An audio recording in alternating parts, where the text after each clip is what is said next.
জান্নার কাজ ভেঙে চুরমার হয়ে গিয়েছিল। ঠিক তখনই আমি ভয় পেয়ে যাই। সত্যি বলতে আমি তখন বলেছিলাম বিড়ালগুলো আমার সাথে থাকুক। আমি দোকানের আর কিছু নিয়ে ভাবিনি, শুধু বিড়ালগুলোকে নিয়েছি।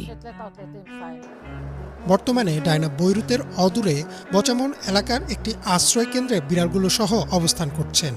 ২০২৪ সালের যুদ্ধের সময়ও এখানেই আশ্রয় নিয়েছিলেন তিনি। তবে ডায়না জানান, গতবারের তুলনায় এবারের পরিস্থিতি কিছুটা সহজ ছিল, কারণ গত যুদ্ধের পর তিনি তার অনেকগুলো বিড়াল দত্তক দিয়ে দিয়েছিলেন। আগে যেখানে তার শেল্টারে ৭০টির বেশি বিড়াল ছিল, এবার সেখানে সংখ্যাটি ৩৩। যুদ্ধ কি আমাকে প্রভাবিত করেছে? হ্যাঁ, অনেক বেশি। আমি জীবনে কোনো দিন ঘুমের ওষুধ খাইনি, কিন্তু এখন আমাকে সেগুলো খেতে হচ্ছে। একই সাথে বিড়ালগুলোও বদলে গেছে। এখন যদি কোনো ছোটখাটো শব্দও হয়, ওরা ভয় পেয়ে যায়। এমনকি আমার কাছে আসতেও ওরা ভয় পাচ্ছে।